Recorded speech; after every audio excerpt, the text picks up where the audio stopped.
Derdinden bahsetme kurban, dertsiz olana. Ne derdine derman olur, ne seni dinler, ne seni dinler. Yarası olmayan gönül külfettir cana. Hal bilmeyen akıl verir, dost olan inler, dost olan inler.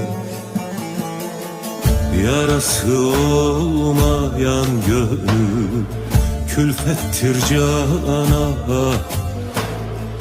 Hal bilmeyen akıl verir, dost olan inler.